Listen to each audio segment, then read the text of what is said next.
I was jogging on the path between my small office and my house, roughly 2 miles away, spurred by frustration with some unfinished work tasks. After tinkering with it for about an hour, I swapped my jeans and work shirt for shorts, a t-shirt, sneakers, and a headband, and set off.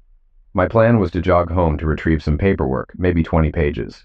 When I was about half a mile from home, I spotted a guy about 200 yards ahead, an uncommon sight since this path was mainly used by me, and rarely by others, leading directly to my house and bordered by a cliff at the back. He appeared to be cutting through toward the back of my house. Hastening my pace, I turned a corner to get a better look. He was at the back patio door, which to my surprise was unlocked. Pausing to consider what I had witnessed, I recalled that my wife, Alice, was working from home that day. Racing to the door, I found it locked, but naturally I had the key and used it. Silently sliding open the patio door, I peered inside. The kitchen, where Alice usually worked, was empty, but her work materials and laptop were sprawled across the table. Faint sounds emanated from upstairs, likely from the dining room adjacent to the kitchen. I kept a baton, reminiscent of those used by old-fashioned patrol officers, which had once belonged to my grandfather. It was both a tool of protection and a sentimental keepsake. Clutching the baton, I stealthily ascended the stairs. The door to the master bedroom was shut, with muffled noises emanating from within. Gripping the handle, I cautiously pushed it open. Imagine my shock. The runner's attire lay discarded on the floor as he poised to mount my wife, who was completely unclothed. Approaching the bed, I administered a swift strike to the man's rear with a baton, resulting in a resounding slap. He yelped, clutching his rear, while Alice stared wide-eyed, her arms, legs, and gaze all widened. She uttered something unintelligible. It dawned on me that this intruder was none other than her boss, Simon Green. Rolling away from Alice, he rose from the bed, nursing his injured rear. "Hold on, I was invited," he protested. Glancing at Alice, I was met with absolute silence. Simon issued a threat, asserting, "You'd better back off, or I'll take it from you and give you a smacking." Standing undressed in my bedroom, he exuded confidence. Yet he scarcely knew me, and I him. What he didn't realize was my proficiency in tennis, particularly my formidable backhand. Smirking at him, I detected a flicker of agitation. With a roar, he lunged at me from about 6 feet away. Swiftly, I delivered a backhand blow to his face. Caught off guard, he failed to evade it. The baton struck his forehead on the right side. I had aimed for his cheek, but his slight downward movement caused the misalignment. Collapsing like a sack of bricks, he remained motionless as I gazed down at him. I glanced at Alice. She appeared to be in a trance. Her eyes had a glassy look, and drool dribbled down her chin. Surveying the room, I spotted a cell phone on the dresser, positioned upright with the screen facing the bed. That idiot had recorded everything. Grabbing the phone, I flipped it to access the dial pad and called emergency. "What's your emergency?" "My name is Tim Jenkins. I'm at 12 Arbor Circle. An intruder attacked me in my bedroom. I defended myself. He's hurt, possibly seriously. And my wife, I don't know, maybe on medications. She's conscious but not responsive. We need help right away." "Sir, if you're armed, please disarm yourself. We'll approach cautiously. Do you understand?" "Yes, I understand. I'll wait in the front yard." As sirens wailed, I descended the stairs, phone still in hand. Placing the baton on the sofa, I stepped outside. Standing in the front yard, arms at my sides, I watched as a police car arrived, followed by an ambulance. 2 officers, a man and a woman, emerged, neither drawing their weapons. The woman, appearing to be in charge, addressed me. "Are you Mr. Jenkins?" "Yes. They're upstairs. Follow me." I turned and re-entered the house, the officers trailing behind me. Leading them to the bedroom, I stepped aside. The door was ajar. Alice lay on the bed, vacant-eyed. Green remained motionless. A female officer knelt by Green, checking his pulse and instructing another officer to summon paramedics. Turning her attention to Alice, she asked, "Ma'am, are you all right, ma'am?" No response. As the paramedics arrived, I stepped back, allowing them to attend to Green. Another group of medical personnel followed suit. Sergeant Leslie Haddon retrieved a robe from the closet, dressed Alice, and guided her to the guest bedroom, gesturing for me to follow. "Stay here. Don't leave, but keep out of the way," she directed. I retreated to the kitchen, scanning the surroundings. Using a small computer from my desk drawer, I transferred the video from Green's phone and backed up its contents. Sending the video to my office via email, I powered down the phone and left it on Alice's desk. From the kitchen entrance, I observed as the paramedics transported Green out the front door, loaded him into the ambulance, and sped away. An unfamiliar policewoman guided Alice to the living room, keeping her apart from me. Alice walked with her head down, clad in a robe and sneakers. Sergeant Haddon joined me in the kitchen, accompanied by the plainclothes detective, an older, slender man named John Dempster. She introduced him, though we were already acquainted. While my legal focus had shifted to civil matters, I had previously handled criminal defense cases, collaborating with Detective Dempster. I held him in high regard and felt we had a good rapport. "Hi, Tim. I'm sorry for what occurred. Do you recognize the person you struck?" "My wife's boss, Simon Green." "Do you have any details about his residence?" "We have his belongings, sports gear, and credit card, but no ID." "I don't know much about him, John. Last I heard, he was married with kids in school, maybe a year ago." "Was there any indication of a romantic involvement between him and your wife?" "Not until today." "Could you recount the events leading up to the incident?" I recounted everything from my decision to go for a stress-relieving run to the moment I dialed emergency, leaving no detail out. "I had no motive for this." "Did you recognize Green when you were outside?" "No. It wasn't until he got out of bed that I realized who he was." "You struck him on the rear." "Yeah, I didn't intend to cause serious damage, but I wanted him away from my wife, no matter her wishes." "But then you strike him again. Why?" "As I mentioned, he threatened to take the baton and attack me with it. Then he charged at me with a roar." "Roared?" "Yeah, I guess he was trying to intimidate me. It worked. I aimed lower, not at his forehead. He must have ducked or lowered his head." "All right, your wife isn't implicated. We're testing her for medications. Once she's lucid, she should corroborate your account. You know, John, this phone belonged to Green. He likely recorded the encounter. The struggle might be captured on video. Why is it here?"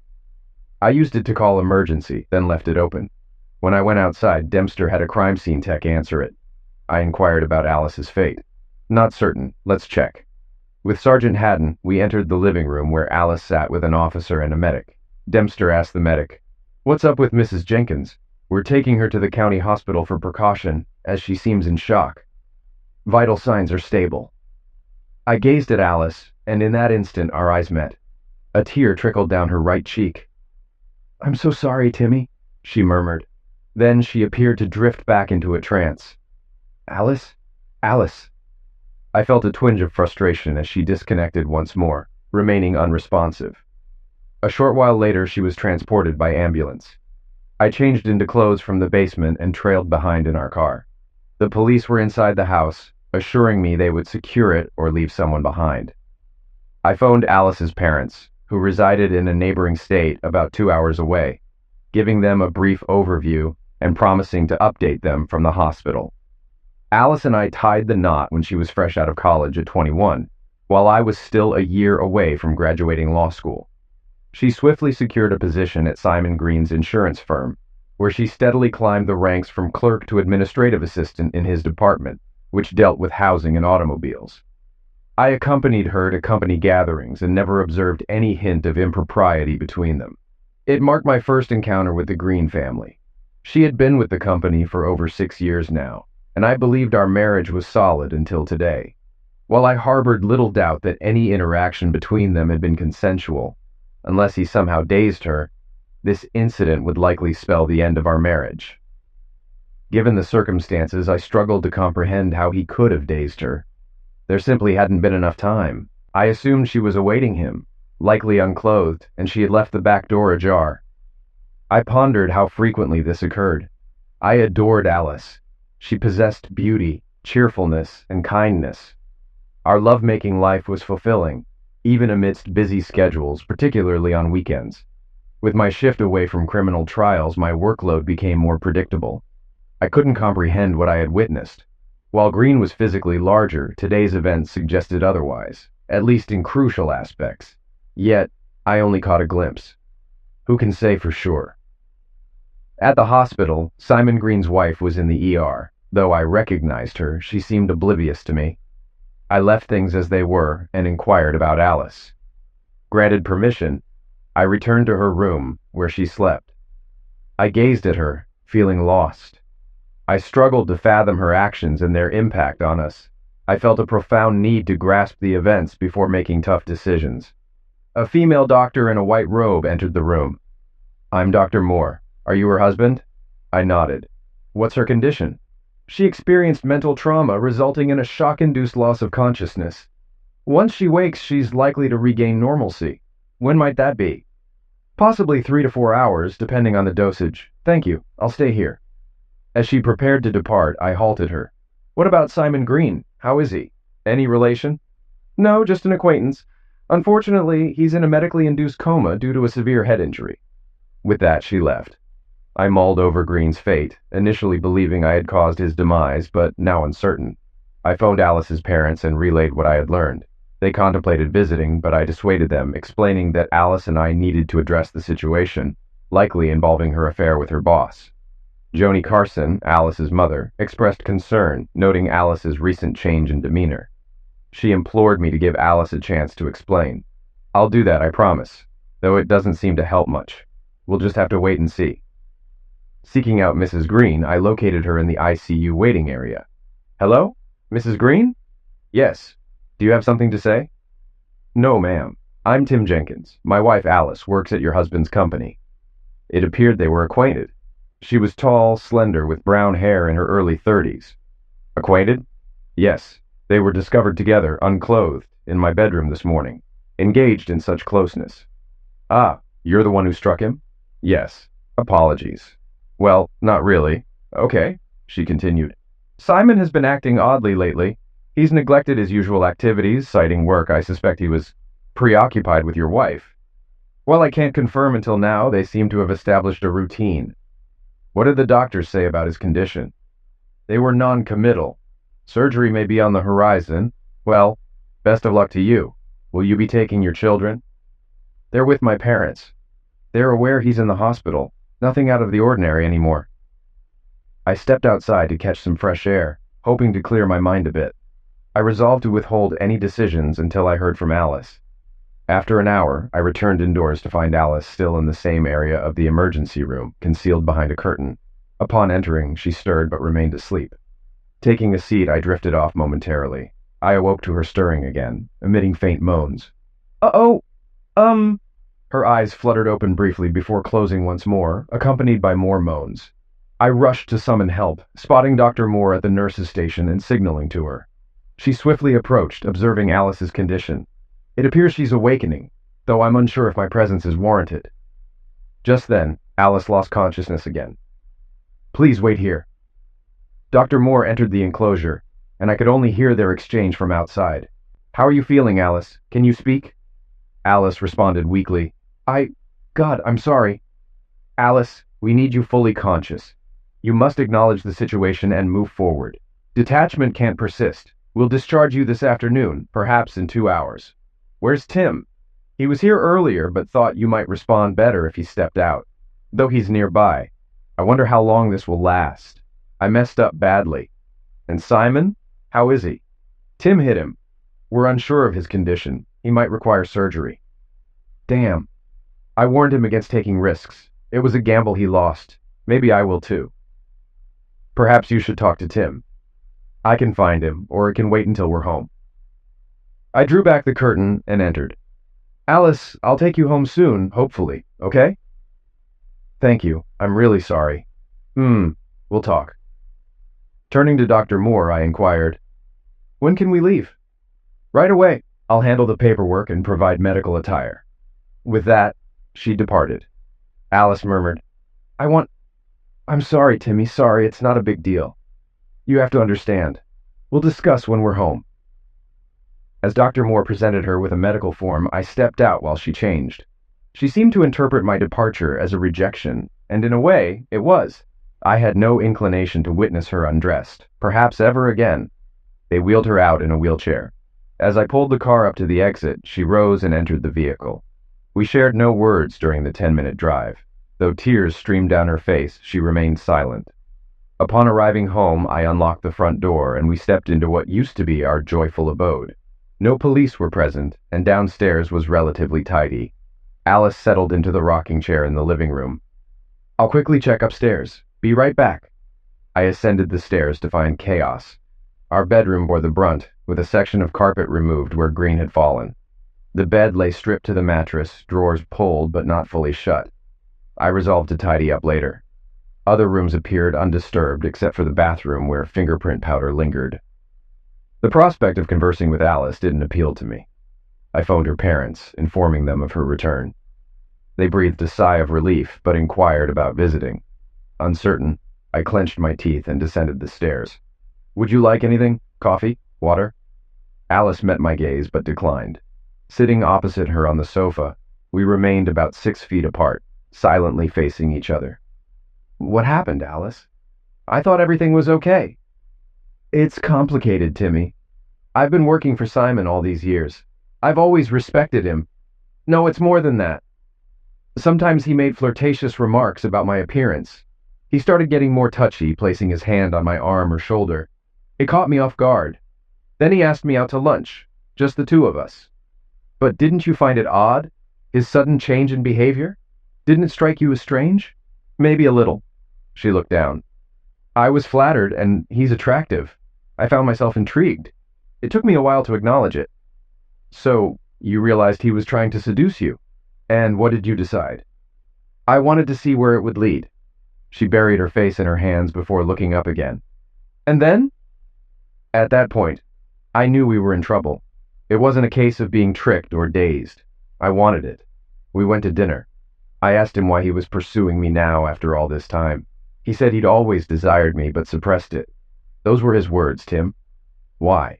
What's wrong with me that you were open to him?" "You're fine, Timmy. He claimed he wanted me more than you, that I was routine to you but exciting and new to him. Just the thought of it turned me on. Why didn't you talk to me about this?" "What could I have said? I'm considering cheating for some excitement. It never crossed my mind." "How many times did you two have love-making, Alice?" "Not once. Today was supposed to be the first and only time. But then you showed up. I was terrified when I saw you. The look on your face after you dealt with him. It wasn't anger or hatred. It was the same as always. A quick glance, then you struck him with the baton. I figured the cops should have spoken to her first. Screw them. I had no choice. He charged at me. I saw it. But it happened so fast and ended so abruptly. Alice, I don't buy that this was the first time I caught him sneaking in through the back door. It wasn't locked, and it didn't take me long to get inside and upstairs. But there you both were, undressed. He was inches away from having love-making with you. You wanted it too, so I think this isn't your first rodeo." "No, Tim. Simon and I kissed in his car 2 days ago. We flirted, but I stopped him from going further. I suggested he could come over after you left for work. It all seems so improbable. Think about it. If you saw what I saw, what would you believe?" You have to trust me, or maybe not. I just don't know how to make you believe me. And now, I'll never be able to trust what you say." "What should I do, Tim? I love you. I don't like Simon. He made me want him. How? He's forceful. He says what he wants. He wanted me. And apparently, you wanted him too, Alice. I need time to process all this. If I acted on my feelings now, we'd be headed for divorce. I can't erase what I saw." "Okay, but please remember I love you. I'm so sorry you're hurting." She said it through tears. I turned and left, heading upstairs to our home office. I began examining the contents of Green's phone. Alice's phone had received numerous calls for the past 2 months, all in the evenings. No need to call during work hours. There were also texts discussing lunch. They seemed to dine together about twice a week for 5 weeks. Since Alice worked from home 3 days a week, this meant she had lunch with Green every day she went into the office. I decided to watch the video. It all began when he followed Alice upstairs, her in a short robe. She stepped into the bedroom and promptly flung him onto the floor. The video momentarily flickered as he positioned the phone on the dresser, focusing it towards the bed. "You look stunning, Alice. Just as I always envisioned," he remarked. "Thank you, Cy," she replied, seated on the bed. He shed his shorts and shirt eagerly. "I need you right now," he asserted forcefully. Alice reclined on her back, inviting him forward. "All right, let's do this. I want it too," she encouraged. He leaped onto the bed, and that's when I burst through the door and struck him. The audio on the video captured a resounding slap followed by his cry. I watched until I grabbed the phone to dial emergency. After viewing the video, I couldn't be certain if Alice was truthful about it being their first encounter. Perhaps. But undoubtedly she anticipated being engaged physically with Green. Maybe it would indeed be a one-time occurrence, as she claimed. Yet, I harbored doubts. After all, he was her boss. I returned to the living room and informed Alice that I needed to return to work to wrap up things at the office. By then, it was already past 3 o'clock in the afternoon. I jogged back, feeling less concerned about Alice's feelings and more consumed by anger. I halted my tasks to research divorce laws. In our state, infidelity was grounds for divorce, although it was rarely invoked. It could be pursued after 6 months of separation, with a signed separation and property agreement. However, if one party refused to sign, the process could drag on, possibly for 18 months. Tim wasn't certain about divorcing Alice, but he was definite about seeking separation. He drafted an agreement outlining their separation terms. They would live apart, manage their finances separately, with each responsible for their own expenses. They agreed to refrain from any carnal relations between them, and notably pledged not to engage in carnal activity with others. Violation of this clause would grant the other party the freedom to proceed with divorce swiftly. He printed 3 copies and walked home. Alice was cooking dinner, a simple meal of spaghetti with meat sauce and salad. She wore a tracksuit, no makeup, and looked at him shyly, barefoot. "It smells great," he remarked. "Thanks. Need any help?" she offered. "I've got it covered. But if you want carrots in the salad, they're in the fridge." Tim chopped some carrots and added them to the bowl. They ate quietly, accompanied by red wine. Afterward, they washed the dishes together. "Let's talk in the living room," Tim suggested, noticing Alice's apprehension. They moved to the living room, where Alice spoke softly. "Tim, I want to reiterate how sorry I am. I'm trying to comprehend my mistakes. I've decided to seek professional help." "Everything's okay, but I believe we need to separate. I'll find an apartment nearby. You can stay here." "I don't feel comfortable staying here." "Are you certain now?" "I feel so guilty. Do you want a divorce? Are we parting ways? This seems like a step in that direction." "However, I haven't made a final decision. I just felt the need for some space to think. That's why I drafted a separation agreement." I handed it to Alice, who read it through with tears streaming down her face. Silent tears. "I've already signed it," she said, looking up at me. "Can we wait a few days before finalizing this so I can arrange for my mom to come here?" "You? Well, I can wait a bit." "Let's agree on it. Why don't you take some time and let me know?" "Tim, I'm serious about what I said. I'm seeking counseling. Perhaps you could join if the therapist suggests it." "Maybe. I still love you, Alice, but I'm confused and incredibly angry. It feels like I'll never be the same." "Me too, but you did it. The person I thought you were, you're not. You got caught, but you're still the same person. You're just not who I thought you were, not the woman I loved." With that, she burst into tears, and I made no move to console her. "The woman I loved would never do this. You're not her. Maybe you're similar, maybe not. I feel like our entire life together has been a lie. The only question is, how much of a lie?" I headed upstairs, gathered my essentials from the master bedroom, enough to last the next day, and relocated to the guest room. The following day was a work day, and I barely slept. Rising early, I dressed and headed to work, stepping out around 9 a.m. to grab a McMuffin. Surprisingly, I managed to focus on work, sending out several emails and jotting down notes in the judge's office. Once engrossed, Alice slipped from my mind momentarily, perhaps indicating how I might need to navigate our separation. During lunch, I researched apartment rentals and scheduled a viewing for the following morning Friday, at a place just 2 blocks from work. The day passed swiftly, serving as somewhat of an escape mechanism upon reflection. Around 5:30 p.m., I secured a 3-bedroom house on lease for 2 months. Though it had been our home for 4 years, it no longer felt like mine. Exiting the treadmill, I entered through the sliding back door, mirroring the previous day's routine. Alice was cooking fish stew, filling the kitchen with its inviting aroma. She was an excellent cook. I greeted her upon entering, and she looked at me. "I made fish stew," I announced. "It smells delicious." "Thank you. I'll change now." As we dined on the stew, Alice mentioned, "My mother will arrive on Saturday. Have you found a place for yourself?" "I might check out the apartment tomorrow," I replied. "We could sign the papers tomorrow evening. I won't be here on Saturday anyway." "It doesn't have to be like this, Tim," she insisted. "I promise you it won't happen again," I said earnestly. I promise." "Promises can easily be broken," she countered, her gaze steady, devoid of tears. "You're letting your hurt feelings cloud your judgment. What's the wise course here? Ignore your betrayal? It won't happen again. You could try, but don't brush it under the rug. Forgive." I expressed my apology. Whether forgiveness is possible remains uncertain to me. However, I am certain that I will never forget what occurred, particularly what I witnessed on the video. If you'd like, I can email you a copy. "God, Tim," she began to sob. "I didn't intend to be harsh. I only wanted you to understand what I saw." "Perhaps one day you'll forgive me for intruding." With that, she rushed away, ascending the stairs. I tidied everything up and secured a studio apartment with a lovely view of the running track and a small park. Situated midway between my workplace and our former home, it lacked furnishings. I arranged for a double bed, sofas, and armchairs to be delivered, albeit the expenses were burdensome yet necessary. Contemplating Alice's future employment prospects, I realized I might need to increase financial support if her job situation changed.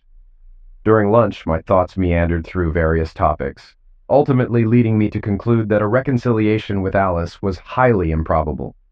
I recalled Michelle Davis, a friend from our workplace with whom I attended college and was involved before I met Alice. Though I chose Alice over her, and she in turn chose a fraternity member over me, we remained in touch as friends. I had perceived Michelle as somewhat fickle, which was reinforced by her brief fling with the fraternity guy. She ended the relationship as swiftly as it began. Michelle pursued law school alongside me and eventually married a fellow student, leading what appeared to be a stable life with a young son and a seemingly secure marriage. This illustrates my skill in understanding people. I dialed her number. "Shelley, it's Tim." "Damn, Tim, what's up?" "I heard you confronted Green." "Not my doing. Self-defense." "Tim, I'm free for lunch." Agreed. It was just a couple of hours away. At the restaurant, we hugged, settled in, and placed our orders. "So spill it," she said. I confided in her, recognizing her as someone I still trusted. After recounting my tale, she revealed, "I've heard chatter about Simon Green. Rumors suggest he's spiraling and might be headed for divorce. There's talk that Alice is involved with him." I found that hard to believe. "What else did you hear? What did you witness?" "Casual lunches, office encounters. The rest was just speculation." "He's changing," she said. "Green, I mean. Seems like he's always on the hunt now. The office gossip is all about it." "So Alice isn't the only one he's after?" "Maybe not, but she seems like a top target. They're together every day." "No offense, but why didn't you tell me?" "I thought about it, but I figured she wouldn't make a move. And reaching out to you could stir up trouble." "What's your plan?" "I've rented a place and drafted a separation agreement, 6 months, but I'm unsure." "Did you talk to her at least?" "What's the point? She's already apologized and promised not to repeat it." "So what?" "It's a tough situation." "Yeah. How's things with you, Big Bill, and Little Will?" "Little Will's doing great. He's 3 now, full of energy, starting preschool soon. And oh, Tim, you don't have to listen to my issues. Yours are heavier. I could use a break. I'll help if I can, though. Is something up?" "Nothing major. Bill's away a lot for work. When he's back, he's distant, not like before." Hearing about Alice makes me think. I've decided to take action. Shelley, what do you think? Should I investigate a bit? "He's a good guy, family and all, but I need reassurance." "Just talk to him. You both know how. Work it out. Express your concerns. I'm anxious about it. He might see it as a lack of trust. And you, be gentle." "Diplomatic, perhaps, thanks. I hope both you and Alice pull through. We weren't friends in school for reasons you know. Still, I thought she was good for you." After lunch, we hugged and parted ways. I hoped Shelley would stay safe. I heard Alice was back at work, which was a relief. She hadn't been fired. I was increasingly sure that it was the end for Alice and me. We were solely committed to each other, with no kids. She didn't hold up her end of the deal, so it was over.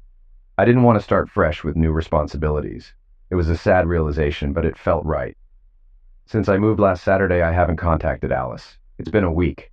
She left 3 voicemails asking to talk. I never responded. She texted that she's on probation at work but still employed. I strolled by the house the next Saturday afternoon, headed straight to the patio door and knocked. Tess, Alice's mother, was in the kitchen and opened the door upon seeing me. "Hey, Tess, is Alice here?" "She's out. She'll be back soon." "Look, Tess, Alice is really confused about everything. Have you made any decisions? I just wanted to talk to Alice. Tess, where'd she go? Tess seemed a bit flustered. She's with a friend. Tess, you're not fooling anyone. Who's the friend? Did she stay here or somewhere else? Tim, she wasn't doing well. A friend came by and they went out to eat. Tess, was that dinner last night? You can't keep this from me. I noticed she was blocking the kitchen door on purpose. I headed towards the front door, and a new Mustang pulled up, driven by a blond guy. He got out, circled the car, and opened the passenger door for Alice, who looked ready for a date. I rushed over. Hey, Alice. Came to see you. She spun around, shocked. The guy appeared uneasy and concerned. Timmy, this is James from work. He drove me last night. I remained composed, but there was an edge to my voice that seemed to unsettle them both. James started to retreat. Look, man, I don't want any trouble. I was just trying to help. Cut the act. You got what you wanted. Stick around and you'll get more than you bargained for. He was my height and younger, and I noticed him stand taller. Clearly upset, Alice yelled, Stop! Just stop!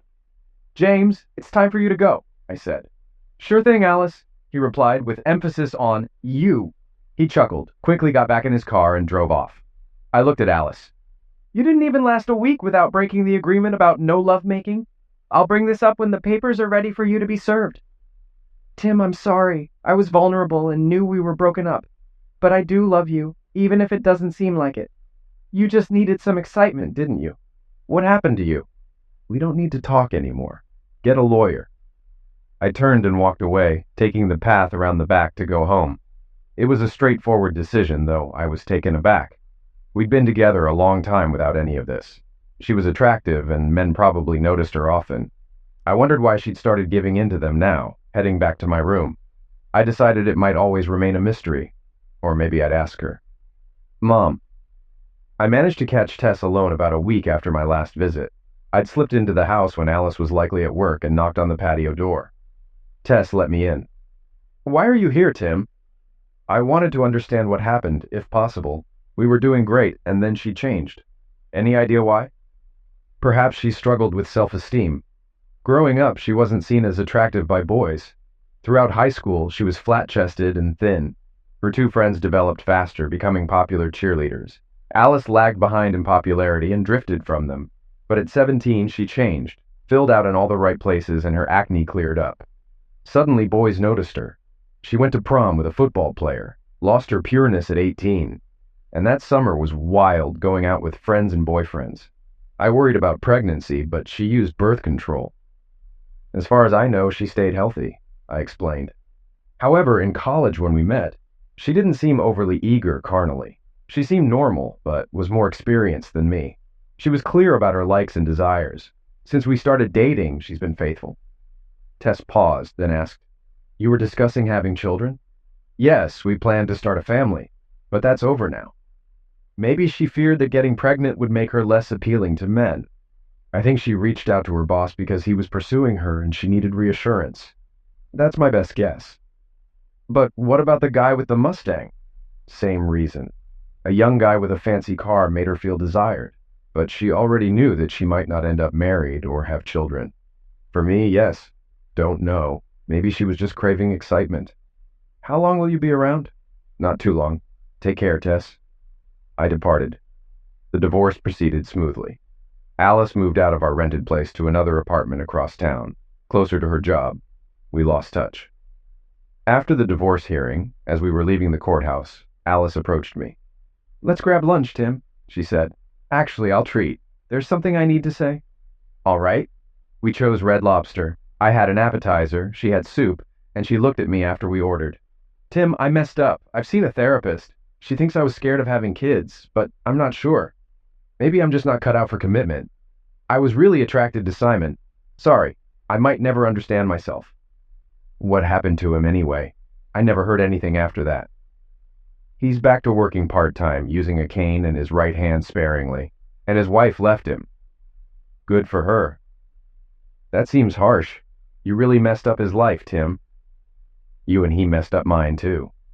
But maybe not as badly as you messed up your own life. By the way, how are you? I miss our life together. Now I can be as carnally active as I want with most guys I meet, and I really enjoy it. It gets me excited and eager. I feel the need to act on it. I'm not sure why this urge has returned. Simon reminded me of the guy from prom who took my pureness. Maybe I wanted to relive those youthful times. And now you can enjoy them. You can seek pleasure in lovemaking. That's harsh, but she chuckled. It wasn't meant to be funny, but I saw the irony and laughed along. She added, "A new guy always gets me going." Pausing, she continued, "But honestly, I miss our family life. I haven't found anyone better in bed than you. Maybe one was just as good and he's bigger. But we knew each other so well. You always satisfied me completely. I was foolish." I'll admit, our talk about her promiscuous behavior had me on edge. I didn't hide it well, and she noticed. "You still find me attractive, Tim. I'm always here for you," she started singing. "Just call my name and you know wherever I am, I'll come running to see you again." She smiled at me. Oh, Alice. I was torn. Alice was the most attractive woman to me, more than anyone else I'd ever known. Our waitress brought our food. Alice quickly put down $30. "We need to go now." I stood, and both Alice and Gwen, our waitress, glanced at my lap. Alice blushed, and waitress, whose name tag read Gwen, blushed too, briefly looking puzzled before breaking into a smile.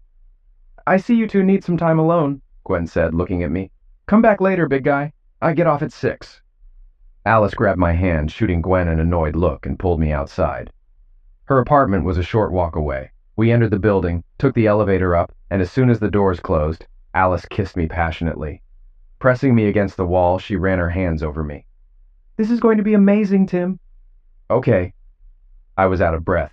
The elevator door opened to reveal 2 women. As Alice and I stepped out, they looked shocked. We hurried past. One greeted, "Hey, Alice." Alice didn't respond. She ushered me into her apartment, and I nearly tripped over an end table. We quickly undressed. Stepping back, she scanned me, and I did the same. She licked her lips. I led her to the bedroom and laid her on the bed. "Take me now," she urged. She flipped me onto my back. "I told you I'd pin you down," she said. Our encounter was brief but intense. We both felt satisfied. Afterward, we lay together, catching our breath. Maybe I should have considered how strange it was to climax on the day of our divorce, but that's for later, Alice mused. She sat up, looking at me. "That was the best lovemaking we've ever had. The best I've ever had. I should have left you sooner." I felt aroused again. We had passionate, prolonged lovemaking. She reached climax multiple times, just like the best moments in our marriage. Then I reached my peak, which was as intense and satisfying as the first time. This time I rolled away from her. I thought staying would lead to more activity, potentially damaging my health. The divorce was finalized that morning, and Alice and I continued our activities until late at night. We had a light meal. I suggested returning to Red Lobster, but she declined, saying we had soup from the fridge. We didn't bother dressing to eat. After finishing her cake, she looked at me. "Should we talk or keep going?" Without hesitation, I stood, took her hand, and said, "Let's go." We repeated this several times, all of which were incredible. Some encounters were slow, some intense. We both knew each other's triggers. Sometimes it felt like a battle to see who could make the other give in. Neither of us won, but it was thrilling. The next morning, we were engaged physically again before she made breakfast. As we ate, I felt we needed to discuss our situation. "Alice, I hope we can maintain this," I said. "Timmy, I realize now that marrying was a mistake," she responded. "I tried to keep my promise to be faithful, but I've learned I can't. That doesn't mean I want you out of my life. I wasn't joking when I referenced the James Taylor song. But there will come a time, Alice, when I'll want to settle down and have kids. Maybe that's what led you to other men. So I enjoy being with you physically. You're the best, and you'll likely remain the best I've ever had. I believe we could continue this until one of us decides to stop," she concurred.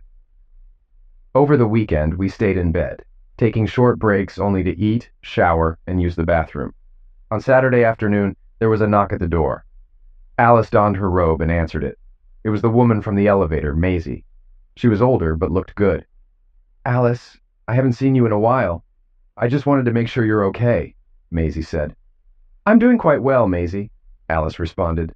"Very well, actually." She smiled at me, and Maisie glanced over too. "I get it. Enjoy yourself. You're fortunate, Alice. I won't worry anymore. Thanks." Alice closed the door softly and giggled. You really gave her a good view. Maybe you should have invited her in for coffee. She might have liked it with cream, I teased. I can't let that happen. Too much cholesterol, she retorted, pulling off my shorts. On Monday, we both returned to work without resolving anything.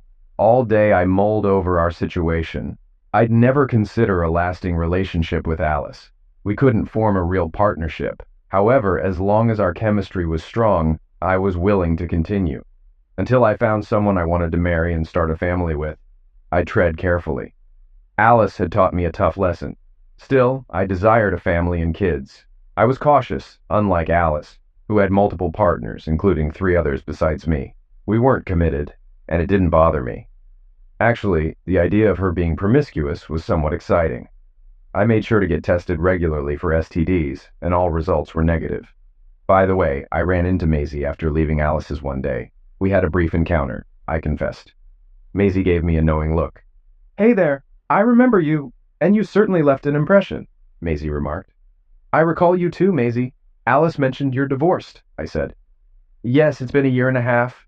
Being single at my age isn't easy. You look fantastic, no matter your age. Care to invite me in? I'm certain about it.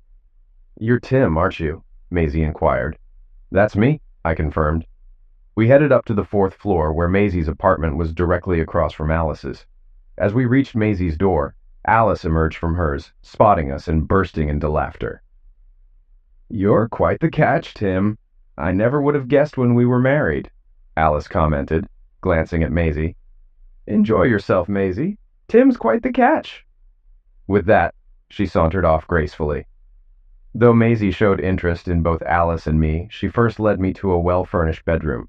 Maisie was 40, with a college-age son and a daughter working downtown. She was skilled in closeness, and I genuinely enjoyed our time together. I departed the next morning, promising to stay in touch. A promise I kept. I truly enjoyed my time with her. Curiosity piqued about the other women on the 4th floor, but I never got around to meeting them. One day, while passing the courthouse, a woman approached me and said, We've never met before. She seemed puzzled. I recognized her. Gwen, the waitress from Red Lobster. You're Gwen, right? You served us when we dined there. Ah, now I remember. It's odd I forgot, but I didn't really see your face then. I'm Tim. Are you still at the restaurant? Part-time. I also do some modeling. Gwen was an attractive blonde with a slender figure, well-defined hips, and blue eyes. I recall you mentioned meeting up at 6, but Alice and I spent the whole weekend together, I said. Are you two back together? She inquired. No, well, that day we met you was right after our divorce was finalized in court. It seemed to reinvigorate us, as you observed, I clarified. That's odd. Are you two still seeing each other? Gwen asked. We're dating. We're compatible in some ways, but not in others, I replied. She smiled. Maybe you should take me out sometime. I'm off today. I like the sound of that. How about dinner at my place tonight? I'll cook, I suggested. Sounds great. I'm looking forward to it, Tim. That evening, she arrived around 6:30, looking stunning in a chic evening dress and sandals.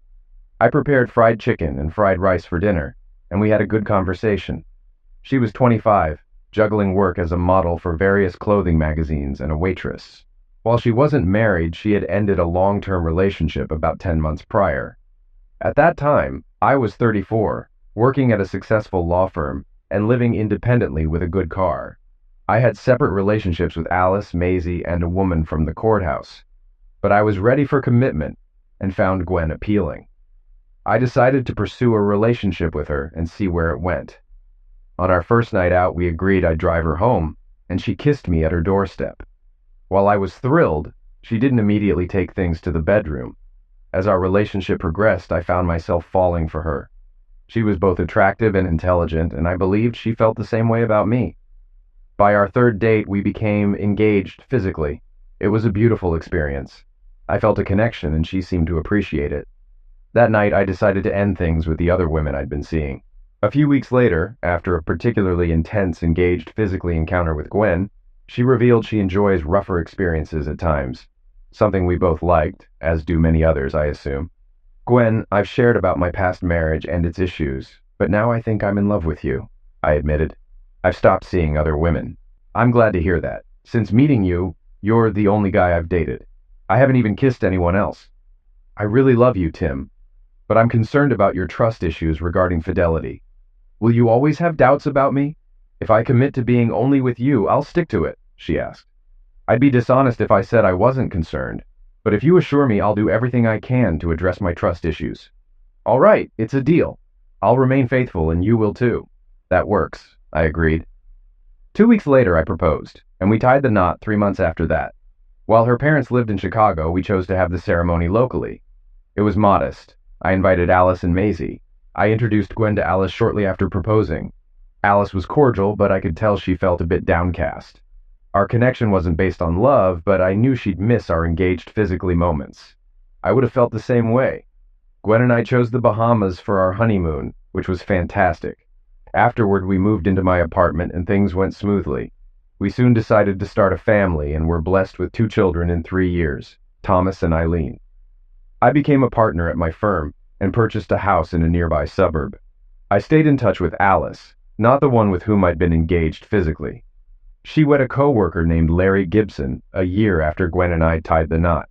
He was successful, and she had 2 sons, Lawrence and Raymond. They relocated near Gwen and me, and the 4 of us often crossed paths. Our kids even attended the same preschool. Gwen and Alice became friends, though Larry seemed wary of me. I sensed he doubted my intentions around Alice, and he was correct. There was still an attraction between us. Gwen recognized it too, but trusted me completely, even growing to trust Alice not to encroach on our relationship. However, Larry, who sometimes noticed the chemistry between Alice and me, remained uneasy. Despite this, Larry and I shared interests, particularly baseball. We played together on a men's team in an old-timers league and excelled. We also had season tickets for MLB games, both being avid fans. Occasionally, Larry and I attended games together. One day, while waiting to exit the garage at Gems Park, I decided to have a candid conversation with him about my past relationship with Alice. After the game, I approached him. Larry, I want to be clear. I'll never have a physical relationship with Alice again. We're both married now. I can see this bothers you, I admitted. Tim, that's a direct way to put it. We could be good friends if you trusted Alice and me, but it's clear you two still have lingering feelings, he replied frankly. There's a history, sure. We were compatible. But I promise you, and I'm sure Alice has said the same, we need to put this behind us, I insisted. Tim, whenever I see you two together, like at the club dance last month, it seems like you shared some incredible moments, he said. Sometimes I wonder who she's thinking of when we're engaged physically. Me, you, or some movie star, he added. Do you ever think of her when you're with Gwen? He asked. Not usually, but I won't deny she crosses my mind. We had some great times, maybe even better ones than I've had since, I confessed. That's what truly concerns me, Larry. I see your point. I hadn't thought of it that way. Thanks for sharing, he responded, making our conversation easier for all involved. However, I wasn't entirely truthful. The closeness I had with Alice post-divorce was unparalleled. It still crosses my mind, especially when I see her, and I suspect she feels the same. Maybe if we're both in our 80s and circumstances change, we'll see if we can rekindle that passion.